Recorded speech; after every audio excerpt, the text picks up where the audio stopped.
we did have the first NBL or even like sports draft in Aotearoa with the NBL Draft. For those who don't know, it's the National Basketball League in Aotearoa.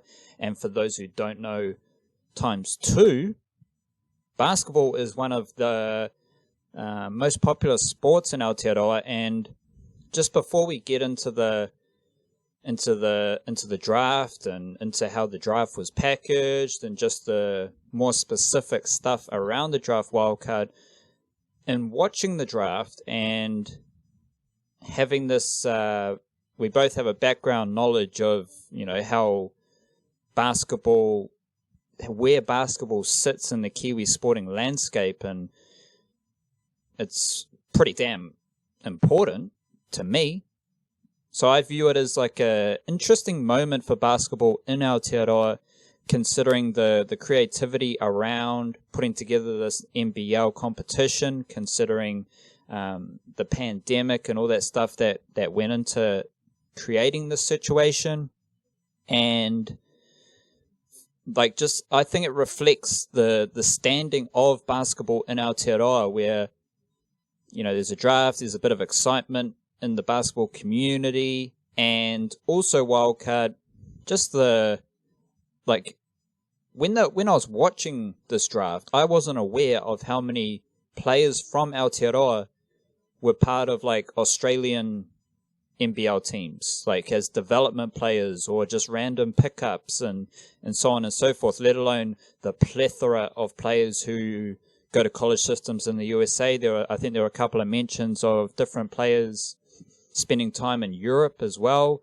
Like, it's a combination of the creativity and urgency to get this revamped NBL out, and I think it was a cool idea, well done, well executed, generates a bit of buzz and hype. But then also I was exposed to the basketball depth, and I can't say talent because I haven't seen many of these guys play, but it definitely opened my eyes to the world of basketball in Aotearoa and the importance of basketball in our sporting landscape at the moment. So how do you feel about that? Like, just how this draft and how the depth, like we had 10, 12 rounds of 7 players being picked, and that signals a decent amount of depth in basketball talent. And just the whole package to me reflects basketball standing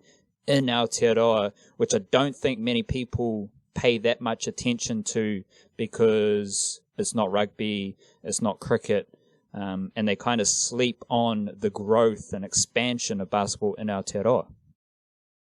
Yeah, I mean, it's a common complaint from in the basketball community that just the funding for that sport is nowhere near on par to what it should be, considering, just how many people watch and play and support and follow the sport in this country. Like, not just picking an NBA team and going with that, but I mean, actual, like, grassroots basketball here.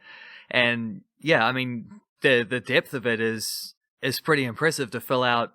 Not just to fill out 84 players worth of roster spots for this sort of hybrid league that they've got this year, but also, like, let's not forget that a lot of the top players weren't available for whatever reason. Like, probably all of the starting 5 of the Tall Blacks, if they were to play tomorrow and everyone was available, I don't think any of them would be in this conversation here for various reasons. But it is. I mean, I'm a little. I don't want to dig any holes or anything around here, but like because I've said this before in other podcasts. I understand why a lot of the top players don't want to play, and I think just the format of this league this season, which is a unique one-off. Like, this draft isn't going to be an every year kind of thing. It's just this time in order to kind of make the best of a bit of a strange situation. A compromised situation from a number of angles. Like, I completely understand why it wasn't really in the best interest of the top players to participate. I think some of the complaints, maybe, like, I just think there's a way you can just sort of toughen up and do it if you really wanted to. But at the same time, if, like, guys got other contracts elsewhere, it's not like this doesn't have to be their priority or anything like that. Which is why it's still very cool that you have seen some of those guys from other Australian NBL teams. Mika Vakona, I don't know if he'll be back to play anymore. Although I did hear he was thinking of like he wants to like move into the front office type roles in terms of basketball once he's done. So I remember hearing him say that in an interview at one time. So I don't know if I think he might actually live in Brisbane these days. So he might go back over there, but I don't know that he'll play another season. I'm not sure. Maybe because he might want to push through to the Olympics, which was probably why he was still playing in the first place. But him coming back, fantastic, like outstanding credibility for the league to have someone like that. Jared Kenny as well is in the same boat. And then you got Tohi Smith-Milner as well. Let's not forget him. Which is 3 more ANBL players from Australian teams than you have from the Breakers involved. But you do have also just getting some of those development guys. And yeah, like last year was just a bit of a golden year in some ways because for whatever reason, there just were a lot of Kiwis at other teams. Sometimes you only get just a couple, like a little handful that are around. Sometimes it's a year like this comes along and you've got fellas all over the show, which is awesome.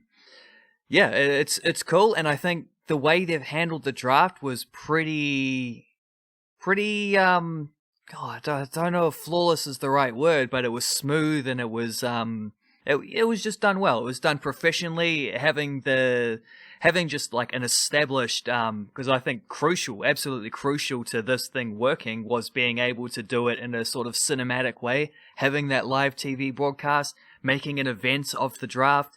Not just having it as like a little gimmick, but actually turning it into like a focal point, a real sort of like dawning of this season. And to do that, just having the expertise of Sky TV's broadcast crew and also obviously the 3 head honchos of Sky TV's broadcasting, on-screen talent there, and Hugh Bain and Andrew Mulligan and Casey Frank, great man, Casey. I always love watching Casey Frank. Casey Frank's one of those, like, all 3 of those guys are fantastic, but Casey Frank's one of those dudes who you just smile listening to him talk. He's just got that buzz about him. So that was fantastic, pretty well executed, and I've got a few issues, and I've heard issues from teams that have dropped out and stuff like that who have much more significant issues, and just in the way that this sort of like hybrid league has come around, and I think the timing of it is now looking a bit awkward that we're in level 1 and they could have had crowds, and they, like, by the time the league is like, they sort of rushed it through in order to get something out on the board. And now it sort of looks like maybe they rushed it a little bit too quick. They could have done it properly. They could have had teams hosting their own things. Not like every game here is going to be at Trust Arena in Waitakere, for example. So like maybe that wasn't completely necessary as it is. But I think at the same time, even if the singular league has a few issues and you can make some complaints about it, sure, whatever. But at the same time, I just think the spectacle of that draft and the fact that they've been able to do this in a way which, even if it's caught some negative attention as well, it has caught a lot of attention. Like, it's pushing basketball to a wider perspective, and it's kept it in, and kept this league in particular in the news cycles throughout the whole lockdown and stuff like that.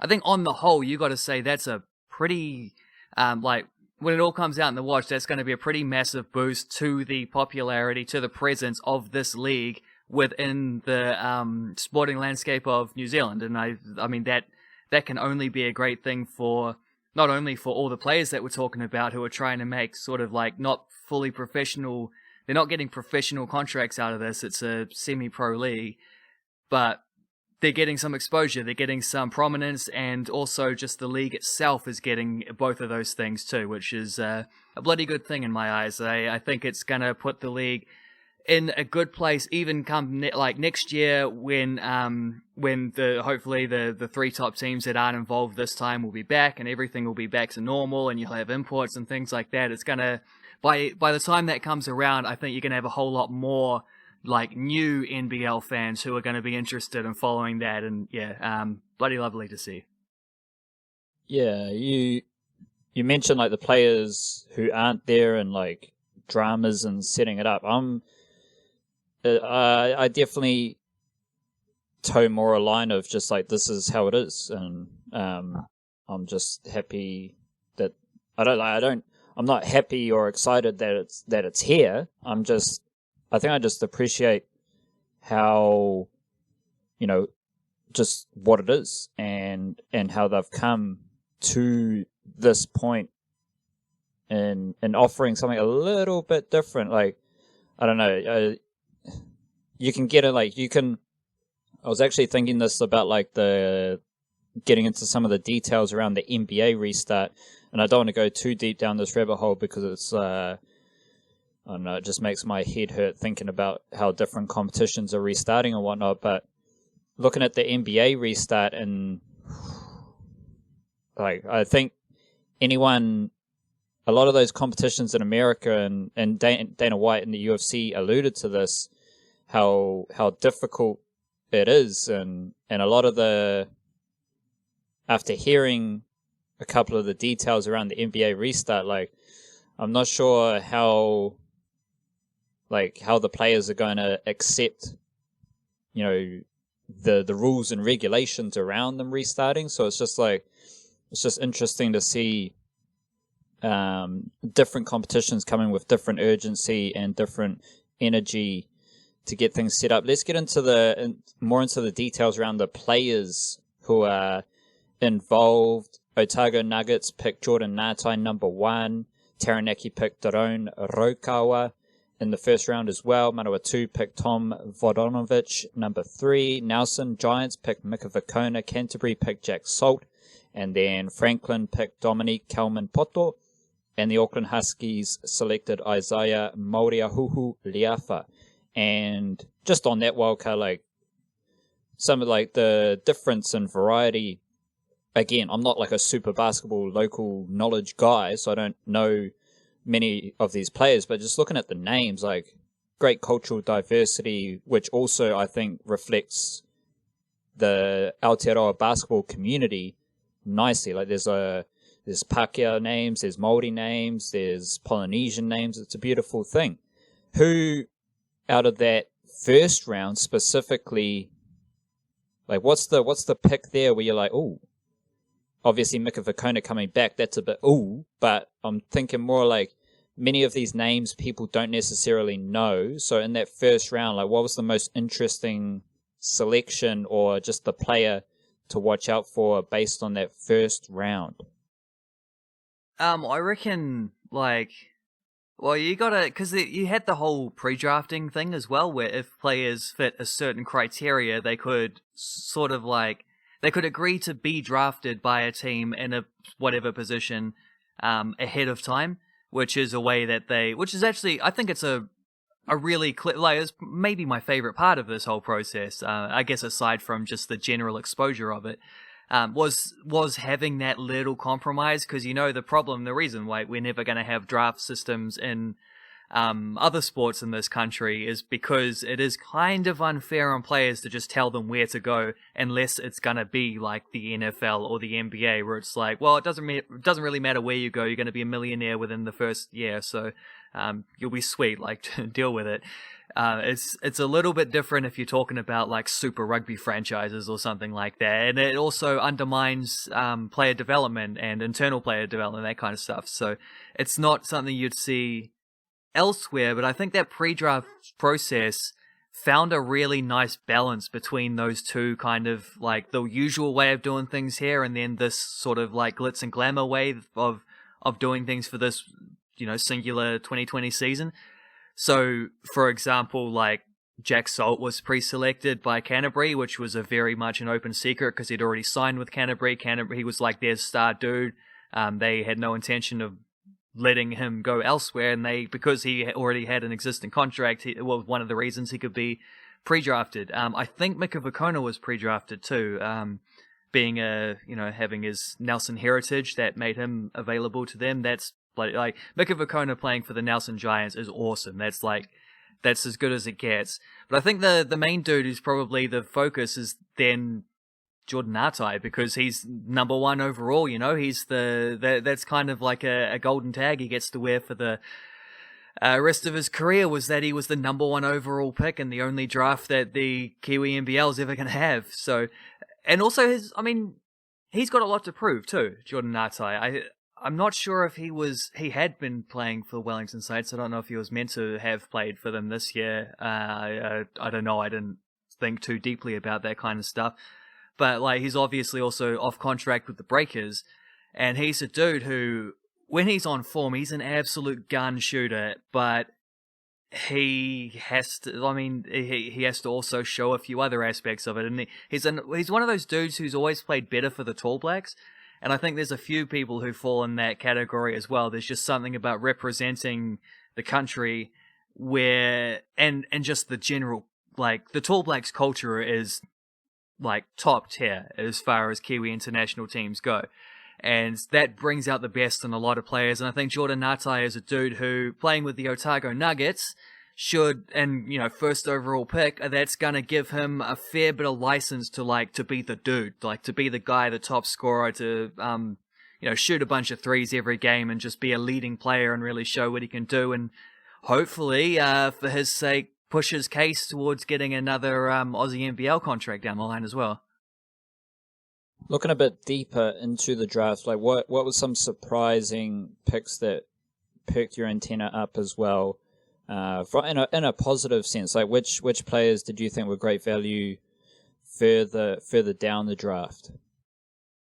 Yeah, Jared Kenny going late in round 2 was an absolute steal. Like, that dude is gonna be, he's clearly just one of the most talented players in this draft. So Otago getting him late on, I tell you what, that's Jared Kenny at the point, Jordan Ngatai shooting guard. Just a decent 1-2 combination for the Nuggets there. And the Nuggets in their first season back too, they were going to come back in 2021, but with this sort of like shortened hybrid season, they jumped the gun and stepped up a year early. So good for them.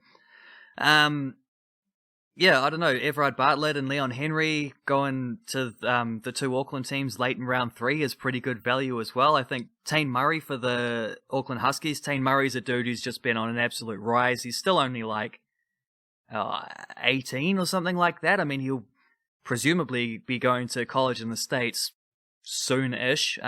He has played for the Tall Blacks. He was the big bolter in the last sort of big tour that they did. He's just like not mincing words or anything. He's straight up just one of the best up and coming prospects in the country. And I'm also curious to see. I'll throw one last name out at you. I'm also very curious to see how Rashid Al Khalim goes for the Auckland Huskies, picked with the last pick of round 5. He is the only Breakers contracted person involved here. He's not a player for the Breakers. He's an old college buddy of Matt Walsh, unsurprisingly, who has come over as a sort of in a player development role. I think they said on the broadcast as well, he's going to be a bit of he's going to step into the team manager duties probably with the team this season as well. By account, seems like a top dude, and also a guy who has played professionally overseas. I don't think he ever made it to the NBA, but he did have a good college career playing with old Nate Walshy. And yeah, as to see what he can do. He'd be 34, 35, something like that.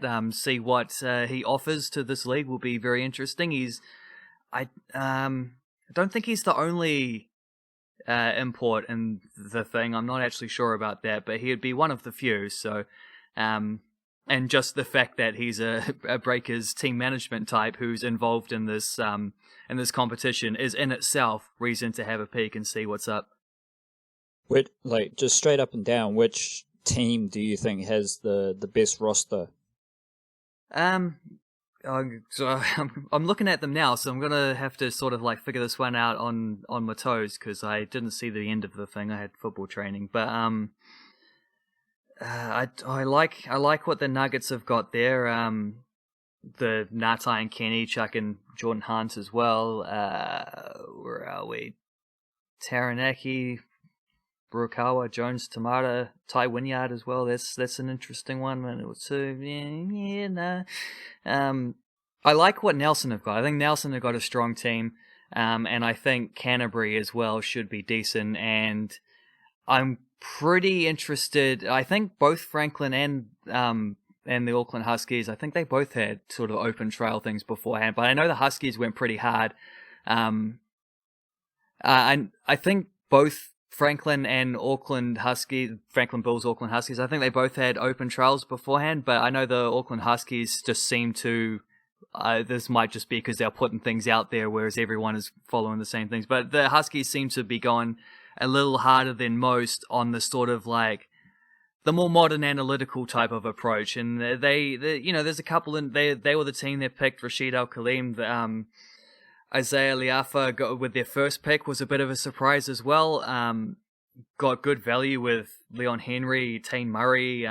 They'll be pretty interesting to see how they go. I mean, you can't pick and like make any kind of definitive call at this stage, but it'll be pretty interesting to see how the Huskies go. Just because I think maybe it might just be a completely false impression, but it seems to me like maybe they just had a little bit more, and as a completely new team, they had this, they didn't have the same, some teams, obviously, the players they picked, they were protecting sort of like their dudes. They were going after players they already had contracted. They sort of, going with the existing models they had. The Huskies fresh on the scene, and they sort of had a little bit of a different approach to other teams. So how that plays out when the actual games take place will be pretty fascinating, I reckon. Beauty. I like it. And just on the, because obviously there's a novelty value when we get presented with a draft. Like, and we've heard, like, for example, they've mentioned like an NFL draft before, and everyone loves to look to, well, for starters, in New Zealand, we look to other countries all the time, and if anyone says anything from another country, it's put on a pedestal. But the draft concept, it's been mentioned a lot with like our kind of sports here in Australia and Aotearoa. What'd you make of the like having a draft process for a Kiwi sports league? Now this one was a bit different, as you said. Like some teams had a pre locked in candidate based on those guidelines and those the factors that could allow you to be in that position. So it was a little bit strange and like a little bit confusing. However, I just like, to me, it just, what the draft does is it lays out the talent before you get busy in a competition, where a lot of these other sporting competitions, like whether it's the Warriors in the NRL, whether it's cricket, whether it's Super Rugby, many people don't know what is below the top level. Like people aren't aware of which players coming through here, which players coming through there, quite often because many of these sports clubs and organizations, they don't bother to broadcast it. Like they don't give a shit. But for a fan, having everything laid out at the start, to me, I think that's where I'm not sure if the draft thing fits into other sports, but just I like that idea of having the talent laid out before you get started, and you can see just how different clubs are building their roster. Like it just seems more transparent for the fan to suss out like what teams doing which, how they come to their conclusions, and so on and so forth. And again, like I don't think the draft process fits into other sports, so I'm not sure like the future of the draft in Aotearoa sports, but from a novelty factor and just seeing how the talent got laid out and was very easy to follow, I liked it. Mate, you got me thinking there, eh? Because I agree completely. I think the sort of, I used this word before, but I don't know, I can't think of a better one at the moment. Like the credibility it gives to not just like the players who went first couple rounds, but like think about the players who went like the 10th, 11th, 12th rounds, or whatever it was up to. Like them getting their names out on telly and showing, a lot of them are up and coming players too, looking to push through, and like it's just, there's a level of acknowledgement that you get there, and also just having the squads like formed before your eyes. You see how things take shape, you see decision processes and stuff. I agree that yeah, like I mean, I already went through some ideas before on why draft processes wouldn't really work in other sports. I mean, the obvious one that I didn't say anything about is that you just like you think of how it works in the NFL. NBA exactly the same. Like how many players who play college rugby, college basketball, college NFL, college bloody football, as I suppose I'm obliged to call it, even though whatever. Like there, only a handful of them get drafted. Only a handful of them make it to the league. Like it's a sort of like a hourglass effect, which is all the sand and only a little bit is coming through at a time, kind of thing. Like it depends on having just an excess of disposable talent. And in New Zealand, we don't really have that. Not only do we not have that, I'm not sure we would really want that, because I think it's a bit of an inhumane way to treat people sometimes in that kind of way. So, yeah, I mean, I don't see how the draft could work, but your point about what it does, like, what could we do that would take the best aspects of that kind of exposure and prominence that this draft has given these players and do for other leagues? Like, it doesn't have to be a draft. You can get the best elements of a draft and of the experience of watching a draft through some other kind of process, I gotta believe. So, like, I mean, the one that springs to mind straight off the dome is one we've talked about plenty, is like an NRL transfer window. Why not have a kind of free agency period so players aren't leaving and undermining their teams in the middle of a season by signing with another team for next year? Why not have a window where people are bidding and it can be its own event? Like it can be, who the top free agents are going into it, who's going to be able to get those meetings, who's going to be able to get those, even though like we know damn well from the NBA, for example, that a lot of those things are decided well ahead of time. There's a lot of tapping up going on, under the table kind of deals in order to players, like teams can't lobby players, but other players can lobby players. They just call themselves friends and talk to them on the phone for whatever reason, drop a nudge, wink, wink. There you go.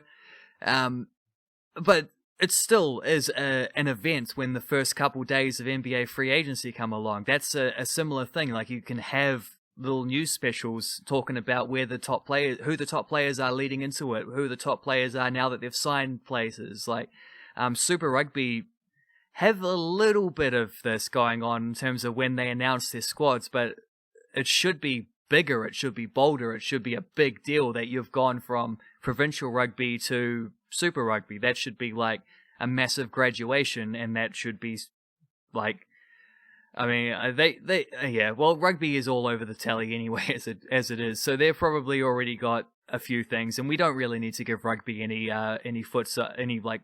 helping hands or anything like that. They're welcome to figure things out in their own. Other sports are trying to compete with them. I think the Black Caps named and the White Ferns both named their squads recently. There's a little bit of thing, but it's still just a press release type of thing. I don't know. I'm just thinking on my feet here, but like it seems like there should be plenty of creative ways if you think outside the box in order to take the kind of that kind of like elemental the glitz and the glamour, the focus, the prominence of what a draft can offer to the players, to the competition, to the team specifically, and what that does for fans being able to experience that kind of stuff. It seems like we should be able to bottle that and use that in different ways for other sports.